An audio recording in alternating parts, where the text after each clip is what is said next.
क्या इंडिया में क्रिप्टो में डील करना लीगल है? क्या क्रिप्टो के ट्रांजैक्शन पे 30% इनकम टैक्स और 18% जीएसटी भरना पड़ सकता है? क्यों इतने क्रिप्टो एक्सचेंजेस पे रेड हो रहे हैं? मैं सीए आकाश अग्रवाल, स्वागत है आपका हमारे यूट्यूब चैनल पे। आइए आज जानते हैं कि क्रिप्टो के दुनिया के कुछ अनसुने सवाल के जवाब। आइए सबसे पहले जानने की कोशिश करते हैं कि क्या क्रिप्टो के ट्रांजैक्शन इंडिया में अलाउड है, लीगल है? तो 2018 के अंदर रिजर्व बैंक ऑफ इंडिया, जो हमारी सेंट्रल बैंक है हमारी कंट्री की, उन्होंने एक स्टेटमेंट जारी किया था अपने बैंकिंग कंपनीज के लिए, अपने बैंक्स के लिए, जहां पर उन्होंने ये कहा था कि कोई भी बैंक एक क्रिप्टो एक्सचेंज या एक ऐसी एंटिटी जो क्रिप्टो के साथ डील करती है, उनके साथ कोई भी ताल्लुकात या संबंध ना रखे। इसी के साथ उन्होंने एक सर्कुलर भी इशू किया था आरबीआई ने, और ये कहा था कि जो भी एंटिटीज क्रिप्टो के अंदर डील कर रही है, जिसे हम कहते हैं क्रिप्टो एक्सचेंजेस, उनके ऊपर प्रोहिबिशन लगाने की कोशिश की थी। 2018 में ही फिर हमारे इंडिया के the internet and mobile association of India IMI ने एक सुप्रीम कोर्ट में एक पिटीशन दाखिल की थी, जिसका के रिजल्ट आया है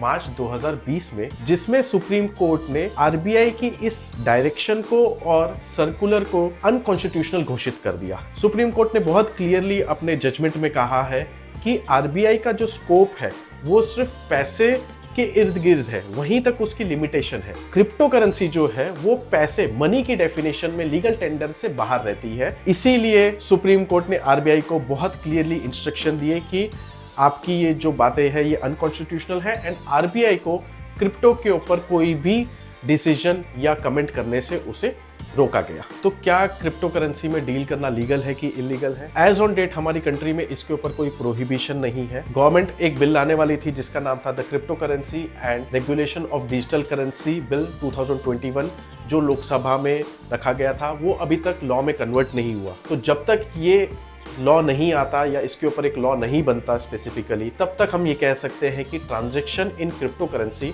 इंडिया में इलीगल नहीं है। आइए अब जानते हैं कि क्रिप्टो के ट्रांजैक्शन के ऊपर इनकम टैक्स का क्या इफेक्ट है। तो फाइनेंस बिल 2022 के अंदर VDA, वर्चुअल डिजिटल एसेट करके कॉन्सेप्ट इंट्रोड्यूस किया गया, जिसके अंदर फ्लैट 30% का टैक्सेशन लगाया गया है क्रिप्टो करेंसीज के ऊपर। आइए इसको एक एग्जांपल के थ्रू समझते हैं। सपोज कीजिए कि आपने 1 लाख रुपए का बिटकॉइन खरीदा और उसको आपने 1.5 लाख रुपए में बेच दिया, और फिर उस 1.5 लाख रुपए में से आप मान लीजिए आपने कोई और क्रिप्टो करेंसी जैसे कि इथरम खरीद लिया और उसका भाव गिर गया और वो आपने 40,000 रुपए में बेचा। तो आपने क्रिप्टो मार्केट में कितना कमाया? आपने 1 लाख रुपए लगाया था, उससे 1.5 लाख किया, 1.5 लाख लगा के वापस 40,000 कर दिया, तो कुल मिला के आपका 60,000 का नुकसान हो गया। तो इस पे तो टैक्स नहीं लगना चाहिए। नहीं सर, ऐसा नहीं है। इस ट्रांजेक्शन पे जो पहला पार्ट ऑफ ट्रांजैक्शन है, जहां पर आपको प्रॉफिट हुआ था कि आपने लाख रुपए का 1.5 लाख में बेचा था, वहां पर आपको फ्लैट 30% का टैक्सेशन, दैट इज 15,000 भरना पड़ेगा, भले ही सेकेंड ट्रांजैक्शन में आपको लॉस हुआ है। नॉर्मली इनकम टैक्स में जो रूल्स अप्लाई होते हैं वो ये होता है कि प्रॉफिट और लॉस आपस में दोनों मिला के सेट ऑफ करके नेट पे टैक्सेशन लगता है, पर क्रिप्टो के केस में ऐसा नहीं है।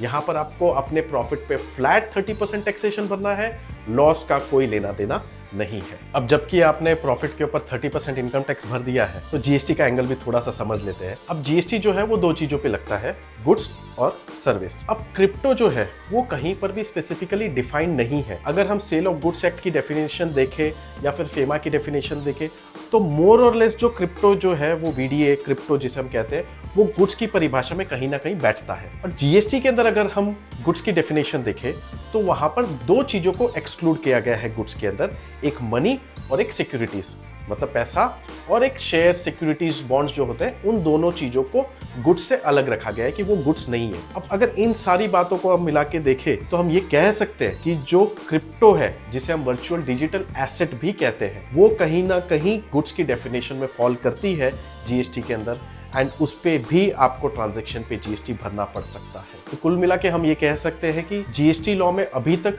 डिपार्टमेंट की तरफ से क्रिप्टो ट्रांजैक्शन के ऊपर इतनी नजर नहीं पड़ी है, या जो उसको अभी तक इवैल्यूएट नहीं कर रहे हैं। पर इसका मतलब ये नहीं हो रहा है कि ये जीएसटी लॉ के बाहर है, कहीं ना कहीं ये जीएसटी लॉ के अंदर आ रहा है, और जब तक इस पे पूर्ण क्लैरिटी अगर गवर्नमेंट की तरफ से नहीं आती, तब तक एक रिस्क बना रहेगा। अब हम समझते हैं कि अगर क्रिप्टो इंडिया में इलीगल नहीं है, तो फिर crypto exchanges like coin, DCX, WazirX, ये सब क्रिप्टो एक्सचेंजेस पे इतने रेड क्यों हो रहे हैं। तो आइए समझते हैं कि इसका क्या कारण है। जो क्रिप्टो एक्सचेंजेस होते हैं उनके ऊपर बहुत सारे लॉ गवर्निंग होते हैं, जैसे कि अगर हम बात करें prevention of money laundering act. तो prevention of money laundering act के अंदर मार्च 2023 में उन्होंने उनकी जो अथॉरिटी है FIU, कहा गया कि जो भी एक्सचेंजेस है उनको इनके साथ रजिस्टर होना है, और जैसे एक बैंक अपने कस्टमर की डिटेल्स, KYC और अदर डॉक्यूमेंट्स रिपोर्टिंग FIU को करती है, उसी तरीके से सेम क्रिप्टो एक्सचेंजेस को भी ये रिपोर्टिंग करनी है FIU को। और कहीं ना कहीं ये क्रिप्टो एक्सचेंजेस में लैप्स कर दी है। इसके साथ ही कुछ केसेस में देखा गया कि कुछ क्रिप्टो एक्सचेंजेस ने अपने GST की लायबिलिटी को टाइमली नहीं पे किया था,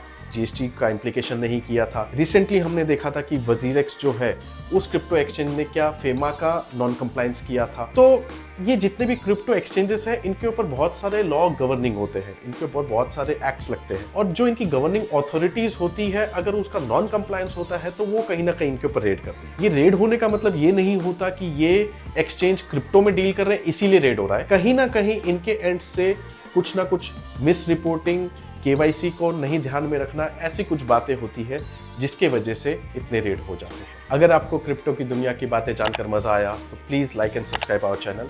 मैं हूं CA आकाश अग्रवाल। मिलते हैं अगले वीडियो में। धन्यवाद।